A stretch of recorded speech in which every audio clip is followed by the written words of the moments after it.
This is Wyatt with Cyrusher Bikes. Welcome back to another tech special. Today we're going to show you, this is a common question we get, how do you remove the cranks on these bikes? So you've got basically two tools essentially.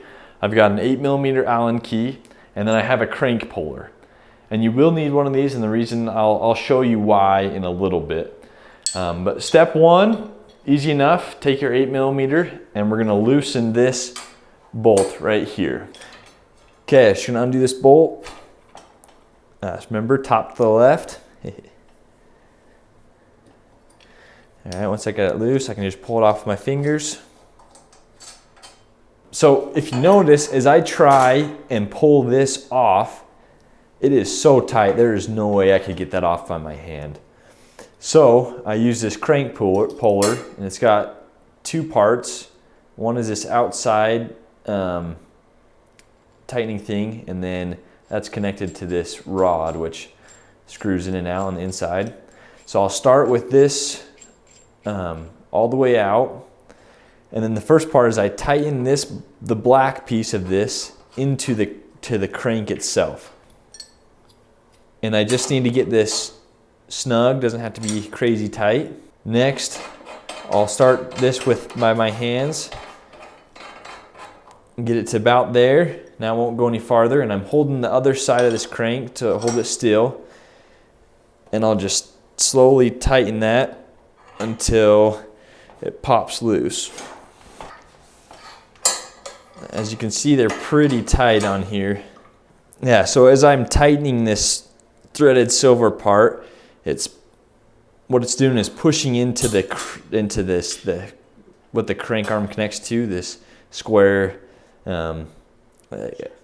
shaft, thank you, to the crankshaft, and it's pulling the crank arm away from it. So now it's loosened up, and I can just pull that off, and there you go. I've got my crank off.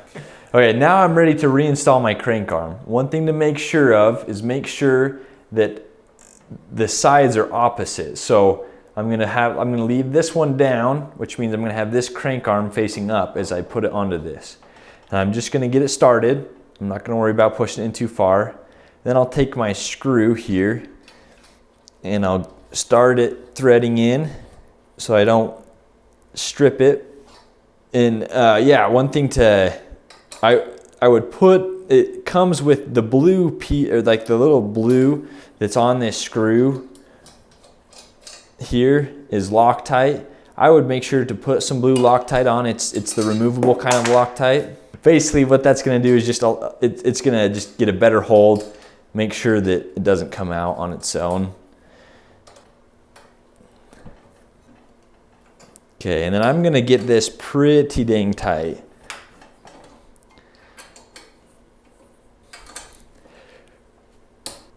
Okay, and then once it's, I don't know how, I've got that pretty dang tight, as you can see. You know, when you feel like it's tight, you don't have any play, no movement, then you're good. Okay, time for this side of the crank. So same procedure. I take my 8mm and I'm gonna loosen up this side. I think I already popped it loose. That's why this one was already kind of loose. And again, same thing. There is no way I'm taking that off unless I'm smacking it with a hammer and banging it up. So I'll take my crank puller tool and first thread it into the crank and get it snug. And then I'll start with the silver piece. So you can buy these on Amazon for the crank puller tool for pretty cheap. And this side was a lot easier to get off. Okay, and there you go. Now, on this side, another reason why you may have to remove this in the future is if you were ever need to replace this right here. This is the cadence sensor. Basically just pop it right out. Maybe get a flathead screw. There we go. It might be easier if you had like a flathead screwdriver or something, but it just pops straight out. And so this right here basically just senses when your pedal is moving, and it knows to turn on the motor. Once you take it, pull it off, then you'll unplug the other end from your controller, which is up in here, or up inside the frame of the bike.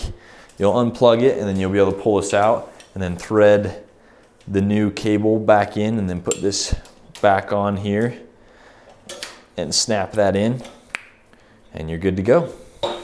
Now I've got my new cadence. Now, for example, I've got my new cadence sensor installed. I'm pushing the cable back up in. Now I'm ready to reinstall the crank. Again, make sure that it's opposite to this other side. I just get it on the square threads, and then I'll just tighten this up. And just like the other side, you want it to be on there really snug. You want it to be nice and solid so it's not going anywhere. And you're good to go.